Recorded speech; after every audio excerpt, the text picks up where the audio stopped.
Hello प्यारे बच्चों, बहुत बहुत स्वागत अपने YouTube channel commerce with Sanjeev sir में। और आज वो टाइम आ गया जब हम आपके जर्नल बनाना सिखा रहे हैं। बहुत आपको बेसब्री से इंतजार था कि जर्नल कैसे बनता है, तो आज हम आपको बता रहे हैं कि जर्नल तैयार करना सीखें। ये आज हम वीडियो बना रहे हैं और देखो कैसे सीखेंगे।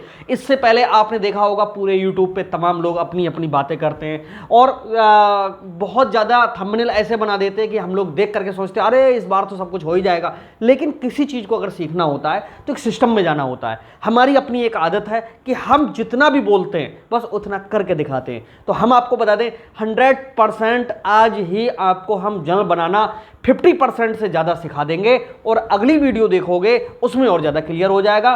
3 दिन के अंदर अंदर 100% आपको जर्नल बनाना आ जाएगा। और ये वीडियो आपके पास में जब पहुंची है तो मैं बता दूं, अगर व्हाट्सएप ग्रुप से जुड़े हुए जो लोग हैं उनके पास तो नोट्स पहुंच ही गए होंगे। और इसके जो थ्योरी के नोट्स हैं, बहुत अच्छे नोट्स हमारे पास में हैं और उनमें जो हेडिंग्स हैं वो भी बहुत इजी हैं। तो उनको लेने के लिए 97-198-3-1-01 ये हमारे ऑफिस का व्हाट्सअप नंबर है, जिस पर अपना नाम, एड्रेस और क्लास भेज करके आप ग्रुप में शामिल हो सकते हो। क्योंकि ये जो जर्नल है वो 9th में भी है, 11th में भी है और बीकॉम में भी है। 3 जगह पर है और देखते हैं कि इसको किस तरह से हम आपको सिखाते हैं। चुटकी में सिखाने का प्रयास करेंगे, पता भी नहीं चलेगा। बात करते हैं हम जर्नल की तैयारी। ठीक है, जर्नल तैयार करना। ठीक, देखो जर्नल तैयार करने का मतलब होता है जर्नल एंट्री से। किससे होता है? जर्नल एंट्री से। लेकिन कभी भी जर्नल एंट्री से जर्नल सीखना स्टार्ट मत करिएगा, क्योंकि जो लोग जर्नल एंट्री से सीखना स्टार्ट करते हैं वो जर्नल को सही से समझ नहीं पाते हैं। क्यों? क्योंकि जर्नल का जो बेस है, जो जर्नल तैयार किया जाता है वो तैयार किया जाता है अकाउंट से। जो अकाउंट्स होते हैं उनसे, हिंदी में अगर हम बोलें तो किससे तैयार किया जाता है? ये खाते से तैयार किया जाता है। खाते कितने प्रकार के होते हैं, खाता किसे कहते हैं, ये भी हम आपको समझाते हैं। क्योंकि पीडीएफ नोट्स जब तक नहीं पहुंचेंगे तब तक थ्योरी भी आपके पास में थोड़ी बहुत जानकारी होना बहुत जरूरी है। अगर कोई व्यक्ति कहने लगे कि खाता किसे कहते हैं, आपने मोस्टली सुना होगा, बोले हम जा रहे हैं खाता खुला रहे हैं। ठीक है, और जब खाता खुलाने जाते हैं तो वहां पर हमें मिलता है एक अकाउंट नंबर। आप जानते हो ये क्या चीज होती है? खाता कुछ और नहीं होता। खाता एक लेन देन करने के लिए विशेष पहचान होती है। जो पहचान संख्या आपके लिए दे दी जाती है उसी को हम अकाउंट नंबर कहते हैं। लेकिन जो आपको नंबर मिला हुआ है, जो पहचान आपको मिली हुई है, वो खाता किस प्रकार का है उस पर बहुत कुछ जर्नल एंट्री डिपेंड करती है। यानी जर्नल एंट्री तो सीखे, लेकिन वो किसके बेस पर सीखेंगे? खातों के बेस पे। अगर खाते नहीं आए तो जर्नल एंट्री आपको नहीं आ सकती है। और खातों के बाद में भी ये पहचानना होगा कि पहचान करना होगा कि कौन सा पक्ष प्रभावित है। ये क्या चीज होती है? आपने पहली बार सुना तो बहुत अजीब लगेगा। पहचान करना होगा जर्नल एंट्री करने से पहले कि हमारा कौन सा पक्ष प्रभावित हो रहा है। अगर आपने जर्नल एंट्री से पहले खाते समझ लिए और ये समझ लिया कि इसमें ट्रांजैक्शन कौन सा हो रहा है, समझ लो जर्नल समझ में आ गया, क्योंकि इसमें कुछ नहीं बचा है। एग्जाम्पल के लिए हम रमेश को 5,000 दिए। इसका मतलब क्या कह रहा है? ये हमने रमेश को 5,000 रुपए दिए हैं। क्या करना है? इसकी जर्नल एंट्री करना है। लोग सिखाएंगे, बोलो पाने वाला ऋणी है, यानी रमेश डेबिट करो यहीं से, और यहीं से बनाना सिखा देते हैं। रमेश डेबिट और टू कैश अकाउंट, बोले हम कैश दे रहे हैं तो टू कैश अकाउंट। तो जर्नल एंट्री ये कैसी है? 100% सही है। लेकिन अगर हम कहें रमेश को 5,000 वेतन दिया, या वेतन के दिए, अब क्या हुआ? रमेश के पास तो पैसा अब भी जा रहा है, लेकिन क्या एंट्री यही होगी? जी नहीं होगी। अब क्यों नहीं होगी? एंट्री बदल गई। क्यों? यही चीज हमें सिखाना है कि खाते क्या हैं और खातों में पहचान कैसे करनी है कि कौन सा जो पक्ष है वो प्रभावित हो रहा है। अब इसमें मैं बताऊं आपको बच्चों, इसमें 5,000 रुपए जब वेतन के दिए हुए हैं तो चाहे रमेश ले, चाहे एक्स ले, चाहे वाई ले, चाहे जेड, हमें क्या देना? वेतन देना। तो यहां पर नाम से मतलब ही खत्म हो गया। बस यही चीजें बारीकी से सीखना है। समझ लो जर्नल सीख गए। क्यों? जर्नल सीखने के बाद में एक भी गलती नहीं निकलनी चाहिए।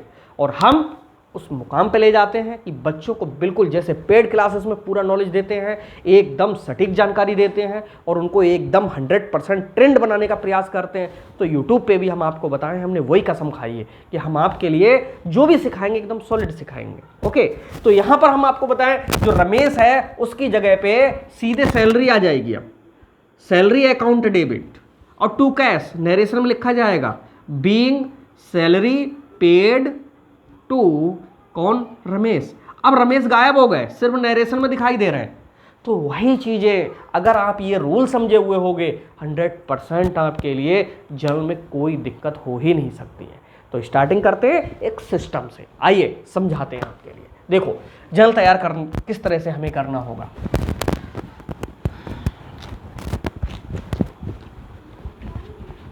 जैसे हमने आपके लिए अभी बताया कि खाते होते हैं इसमें, ठीक है। हम बात कर रहे हैं किसकी, जर्नल एंट्री की। भाई अब इंग्लिश में सीखना है, जर्नल एंट्रीज, ठीक। जर्नल एंट्रीज से पहले हमें सीखना है क्या, अकाउंट्स। लेकिन इसका मतलब ये नहीं बिल्कुल इंग्लिश हम यूज करेंगे, अकाउंट्स जिसको हम क्या कहते हैं, खाते कहते हैं, ठीक। जो खाते होते हैं वो कितने प्रकार के होते हैं, 3 प्रकार के होते हैं। कौन कौन से 3 प्रकार होते हैं ये भी हम समझाते हैं। पहला जो खाता होता है वो होता है व्यक्तिगत खाता, व्यक्तिगत खाता। दूसरा होता है हमारा संपत्ति खाता, संपत्ति या वास्तविक खाता। और जो तीसरा होता है वो होता है हमारा नाम मात्र का खाता, ठीक है। खाते कितने होते हैं, 3 होते हैं। पूरी कॉमर्स में अकाउंट्स 3 ही होते हैं। कौन कौन से होते हैं, व्यक्तिगत खाता जिसको हम अंग्रेजी में कहते हैं कौन सा, पर्सनल अकाउंट, इसको कहते हैं रियल अकाउंट और इसको कहते हैं नॉमिनल अकाउंट। अब इनकी पहचान क्या है, जो वास्तविक खाते होंगे, व्यक्तिगत खाते होंगे, इसमें किसी ना किसी का नाम होगा। किसका, व्यक्ति का होगा, बैंक का होगा, स्कूल का होगा, संस्था का होगा, किसी दुकान का होगा। मतलब कहने का है जहां पर कहीं से नाम दिख जाए तो समझ लेना कि वो कौन सा खाता होगा, व्यक्तिगत खाता होगा। जैसे राम का खाता, श्याम का खाता, रहीम का खाता, मुनीर का खाता, एक्स का खाता, रामा इंटर कॉलेज का खाता, ठीक है, और स्टेट बैंक ऑफ इंडिया का खाता, ठीक। ये सब खाते जिनमें नाम आ रहा है वो सब खाते हमारे कौन से होंगे, व्यक्तिगत खाते होंगे, पहली चीज। दूसरी चीज, व्यक्ति से संबंधित हो, व्यक्ति से संबंधित हो। ये खाते थोड़े पहचानने कठिन होते हैं। जैसे पूंजी खाता, कहीं पर भी मिल जाए बोले पूंजी खाता, तो पूंजी बताओ किसकी होती है, पूंजी हमेशा मालिक की होती है। व्यापार में लगा हुआ धन क्या कहलाता है, पूंजी कहलाता है। और व्यापार में जो धन लगाता है कोई ना कोई व्यक्ति लगाता है, इस कारण से ये खाता कैसा होता है, व्यक्तिगत खाता होता है। बहुत बार पूछा गया है, एग्जाम में विकल्प में पूछा जाता है कि पूंजी खाता एक कैसा खाता है, तो आप क्या लिखेंगे आज के बाद, व्यक्तिगत खाता। बच्चों को सबसे ज़्यादा जो गलती होती है वो डालाते हैं क्या, संपत्ति खाते में। संपत्ति खाता तो पहचानना बहुत आसान है, कुछ है ही नहीं, संपत्तियों को केवल समझना है, ठीक है। तो जैसे पूंजी खाता, अदत्त व्यय खाता। ये अदत्त व्यय क्या होते हैं, अब हाई स्कूल में कॉमर्स पढ़ चुके हो या कभी मतलब पढ़ी हो कॉमर्स, तो अदत्त उसके लिए कहते हैं जो हमने चुकाया नहीं है। तो भैया चुकाओगे किसे, किसी व्यक्ति के लिए, इसलिए वो कौन सा खाता हो गया, व्यक्तिगत। ऐसे ही दिमाग लगाया करो, जैसे मैं समझा रहा हूँ इसी तरह से माइंड सेट किया करो। कुछ भी समझ में नहीं आए तो कॉमर्स में कोई वर्ड है उसको समझने का प्रयास करो, माइंड में उसको समझो, 100% आपको सोल्यूशन मिल जाएगा, उसी शब्द से मिलेगा। जैसे अदत्त व्यय, आ माने नहीं, दत्त माने चुकाए, जो चुकाए नहीं है, तो भैया चुकाओगे किसके लिए, किसी न किसी व्यक्ति को चुकाओगे, किसी न किसी मतलब संस्था को चुकाओगे, किसी व्यापार में चुकाओगे, तो व्यापार का भी तो नाम होगा। तो 100% अदत्त है, तो यहाँ पर पूर्वदत्त भी व्यय आ जाएगा। पूर्वदत्त का मतलब जिसको हमने पहले से ही दे दिया। तो कहने का मतलब है इतनी चीज़ें जहाँ पर मिल जाएं वो खाता कौन सा होगा, व्यक्तिगत खाता होगा। अगला खाता होता है हमारा कौन सा, संपत्ति खाता। ये संपत्ति खाता कौन सा होता है भैया, देखो जैसे फर्नीचर है, फर्नीचर हमारा क्या है? संपत्ति है, फर्नीचर है।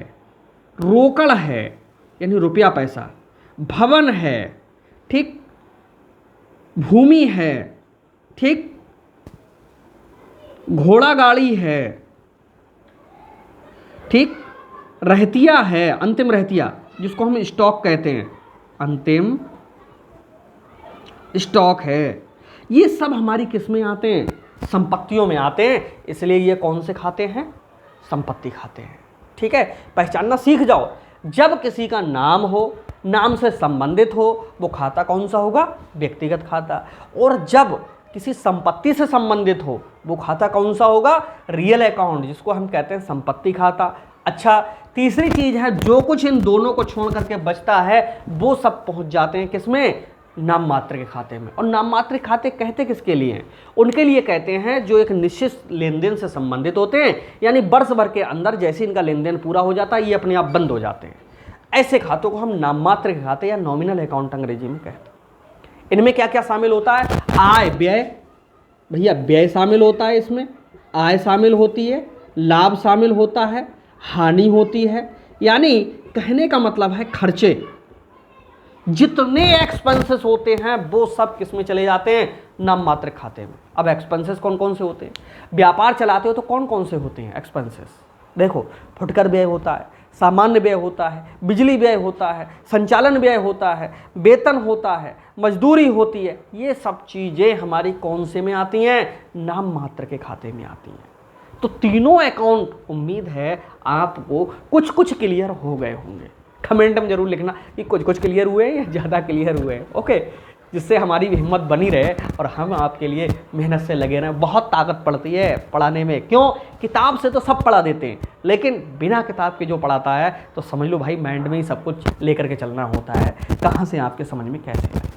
तो हम आपको बच्चों बताएं इनमें कौन कौन से खाते होते हैं। देखो, वेतन खाता है, मजदूरी खाता है, फुटकर व्यय खाता है, यात्रा व्यय खाता, रोशनी व्यय है, जन लाइट है, उपार्जित आय है, अनुपार्जित आय है। वो सब चीज़ें हमारी जो लाभ हानि खाते में दिखती है ना, उनमें से अगर किसी व्यक्ति से संबंधित है तो व्यक्ति में आ जाएगी। ठीक है, जैसे अदत्त और पूर्वदत्त, उपार्जन और अनुपार्जित, वो तो इधर आ जाएंगे। उनको छोड़ करके जितना भी जो कुछ भी बचेगा वो सब इसी में आ जाएगा। और सबसे ज़्यादा आता है हिरास। हिरास किसे कहते हैं? जो संपत्तियां होती हैं उनके मूल्य में धीरे धीरे जो घिसावट होती है, जो कमी आती चली जाती है, उसी को हम क्या कहते हैं? हिरास। तो ये तीन अकाउंट हैं, व्यक्तिगत खाता, संपत्ति खाता और नाम मात्र खाता। अब तो आपको ये भी पता चल गया कि हम खाता किसे कहते हैं। खाता क्या होती है? कोई एक विशेष पहचान जिसके आधार पर हम लेन देन कर सकें, उसी को हम क्या कहते हैं? खाता कहते हैं। जैसे हम लोग जाते हैं बैंक में, कहते हैं भैया हमारा खाता खोल दो, वो एक अकाउंट नंबर दे देते हैं। वो अकाउंट नंबर क्या होता है? जिस नंबर हमें मिला होता है उस नंबर वो पूरी दुनिया में किसी को नहीं मिला हुआ होता है, या पूरे भारत में किसी को मिला हुआ नहीं होता है।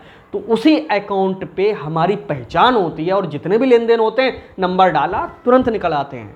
तो वही एक पहचान होती है। और यहाँ पर जो खाते हैं वो तीन हैं, व्यक्तिगत, संपत्ति और नाम मात्र, जिससे हमें जर्नल एंट्री सीखनी है। खैर, व्यक्तिगत में व्यक्तियों के नाम, स्कूल के नाम, संस्था के नाम, किसी का नाम आ जाए व्यक्तिगत होगा। संपत्तियों में कोई संपत्ति तुम्हें दिख जाए, रुपया, पैसा, रोकड़, हाथ में रोकड़, बैंक में या बैंक बैलेंस हो, ठीक है, और भूमि हो, फर्नीचर हो, अलमारी हो, ठीक, घोड़ा गाड़ी हो, संपत्ति हो, कुछ भी हो, ये वो सब संपत्ति में। नाम मात्र में सब खर्चे, इनकम इत्यादि आ जाते हैं। तो इस तरह से अब आप थोड़ा थोड़ा पहचान लोगे और 100% मैं सिखा दूंगा। अगर आगे कुछ भी आएंगे ये चीज़ें मैं बताता चलूँगा कि बेटा ये कौन से अकाउंट से रिलेटेड है। अब हम बात करते हैं कि इन तीनों खातों के नियम क्या हैं, तभी तो आप जन्म में लेखा करोगे। अब नियम सीख लो भाई, तीन चीज़ें हैं ये, ठीक। हम आपको यहाँ पर तीन नियम सिखा रहे हैं। देखो भाई, किसे डेबिट करोगे, किसे क्रेडिट करोगे, क्योंकि जो जर्नल होता है वो होता है डबल एंट्री सिस्टम पर, डबल एंट्री सिस्टम पर, यानी हिंदी में बोलें तो कौन सी? दोहरा लेखा किस पर? प्रणाली पर आधारित होता है। ये डबल एंट्री सिस्टम पर आधारित होता है। अब देखो इसको किस तरह से हमको सीखना है। व्यक्तिगत खाता कहीं पर मिल जाए तो यहाँ पर पाने वाला हमेशा डेबिट, यानी पाने वाला ऋणी होगा और देने वाला धनी होगा, देने वाला क्रेडिट होगा। ठीक, पाने वाला ऋणी और देने वाला कौन होगा? धनी होगा। यहां पर संपत्ति खाते का नियम होता है, व्यापार में आने वाली संपत्ति क्या होगी? डेबिट, और जाने वाली हमेशा होगी क्रेडिट। व्यापार में कोई संपत्ति आ रही है, ये मत देखो कि नगद आ रही, उधार आ रही, क्या आ रही क्या नहीं आ रही। आ रही हो डेबिट, जा रही हो तो क्रेडिट। और यहीं से मैं बता दूं, कंपटीशन का एक क्वेश्चन पैदा हो जाता है। अधिकांश जब आप सीए करोगे या किसी और जगह जाओगे तो संपत्तियों को बढ़ाना है तो उनको डेबिट करेंगे या क्रेडिट करेंगे, क्या करेंगे?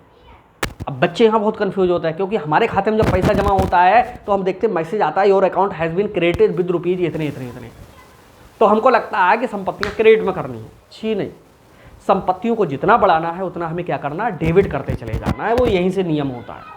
देखो कितना छोटा सा नियम और कहाँ रुकता है जा करके। यानी संपत्तियों को बढ़ाना है तो डेबिट करना है, और संपत्तियों को अगर कम करना है तो क्या करना है? इनको क्रेडिट करना है। अगली चीज है नाम मात्र के खाते किसे कहते हैं? जिसमें व्यय या हानि तुम्हें लगे कि या तो हमारे पास से मतलब खर्च हो रहा है या नुकसान हो रहा है, तो व्यय और हानि को तुरंत क्या कर देना? डेबिट, ऋणी कर देना। डेबिट का मतलब ऋणी और क्रेडिट का मतलब धनी। ये भी हम सिखाएंगे ऋणी और धनी का मतलब क्या होता है। उनसे दे और उनको दे, ये इनकी हिंदी है दोनों की, डेबिट और क्रेडिट की। व्यय और हानि को डेबिट, आय और लाभ को क्रेडिट। आय ये या हमेशा बनाते हैं, आय और लाभ ये दोनों को हम क्या करेंगे? क्रेडिट। इस तरह से 1 2 3 रूल हैं। तीनों रूल पे कौन डेबिट होगा कौन क्रेडिट होगा ये संक्षेप में समझ लो। बाकी आपको जो नोट्स मिलेंगे उस पर तो बहुत अच्छे से बारीकी से अध्ययन किया हुआ होगा, क्या डेबिट और क्या क्रेडिट, पूरा एक टेबल बनी हुई मिलेगी। जिनके पास में नोट्स पहुंचे होंगे वो इस चीज़ को समझ भी रहे होंगे। ओके, हालांकि अभी जो पेड क्लासेस हैं उन्हीं को नोट्स दिए थे। अब यहाँ पर मैं आपको बताऊँ कि पाने वाला डेबिट और देने वाला क्रेडिट, यहाँ व्यापार में आने वाली डेबिट और व्यापार से जाने वाली संपत्ति क्रेडिट, यहाँ व्यय हानि हो तो डेबिट और यहाँ आय और लाभ हो तो क्रेडिट। ये रूल हो गए, ये खाते हो गए। अब इनसे हम सीधे करना सीखेंगे जर्नल एंट्री। देखो भैया जर्नल एंट्री किस तरह से होंगी, अब हम धीरे धीरे आपको ले चलते हैं किस पर? प्रोफार्मा पर। अब प्रोफार्मा कैसे करके बनेगा? यहाँ पर इस तरह से एक रफली तब तक बना लेते हैं, नाराज मत होना, थोड़ी टेढ़ी मेढ़ी लाइनें हो जाएंगी, ठीक है। यहाँ पर ये प्रोफार्मा है किसका? जर्नल का, जहां से हम आपको जर्नल सिखा रहे हैं। देखो ऊपर लिखा जाता है जर्नल एंट्रीज, अंग्रेजी में सिखाऊंगा, जर्नल सब सीख जाओगे। Entries in the books of, देखो व्यापारी का नाम दिया हुआ होता है तो journal entries in the books of, मान लीजिए एक्स कोई व्यापारी है तो उसका नाम हम एक्स डाल देंगे। इस वाले कॉलम में डालेंगे क्या? डेट। इसमें डालेंगे क्या?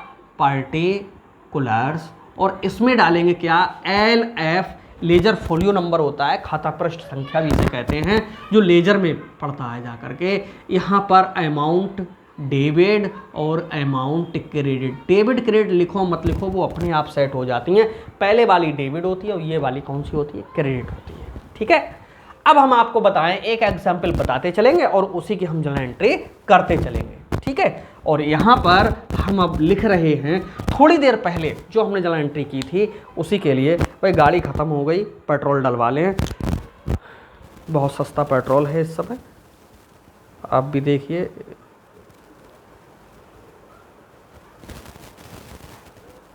कुछ हमारे स्टूडेंट ऐसे ही स्टेटस लगाते हैं कि आने वाले समय में पेट्रोल ऐसे ही डालना जैसे हमने अभी इंक डाली है। उसके लिए तैयार रहो, मेहनत खूब जम के करो, जॉब लग जाएगी, नोट कमाओगे, आप वैसे ही पेट्रोल डालोगे जैसे आज डाल रहे हो। ओके, तो देखिए यहाँ पर हम बता दें, जैसे हमने अभी कहा था कि रमेश को 5,000 रुपए दिए।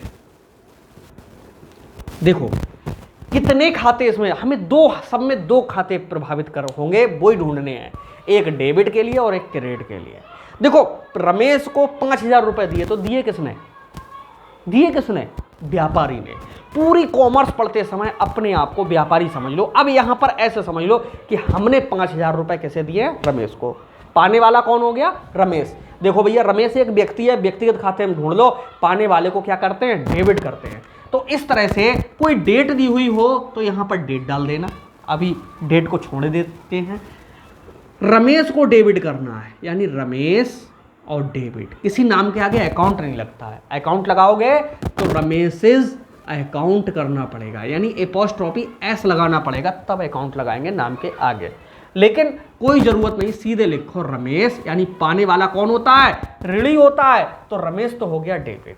अब हम दे क्या रहे हैं रमेश को, 5,000 रुपए दे रहे हैं। तो ये बताओ रुपए संपत्ति खाता है नाममात्र खाता है, संपत्ति है रुपया। संपत्ति खाते का नियम है कि आ रहा हो तो डेबिट और जा रहा हो तो क्रेडिट।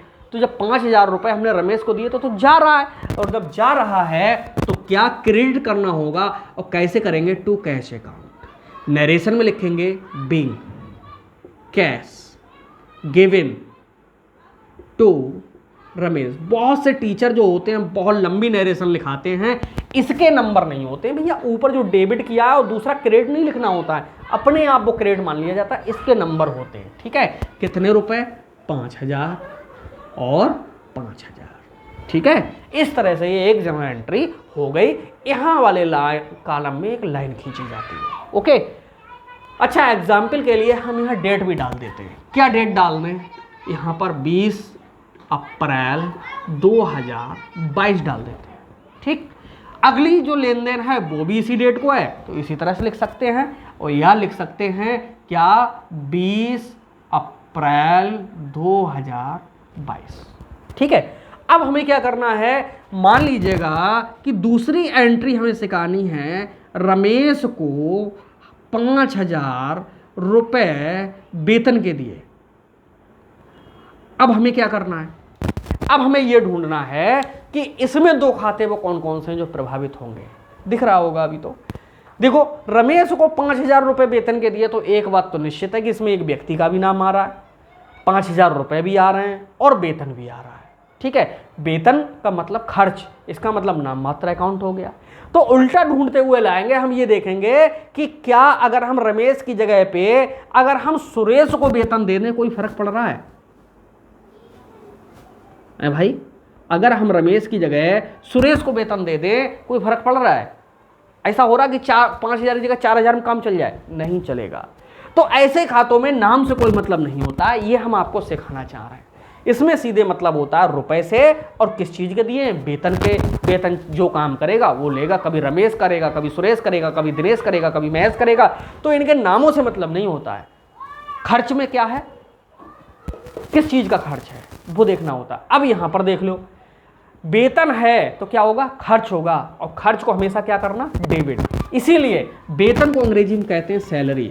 तो एंट्री बनेगी सैलरी अकाउंट डेबिट, और टू वेतन में क्या दोगे भाई, पाने वाला है तो क्रेडिट तो हो ही नहीं सकता है 100%, इसलिए गलत होगा नहीं। तो क्या, व्यापार से फिर से 5,000 रुपए जाएंगे, तो टू कैश अकाउंट। नरेशन लिखेंगे बीइंग सैलरी पेड टू, किसके लिए दिए, सुरेश के लिए। अब हमने नाम चेंज कर दिया, टू सुरेश।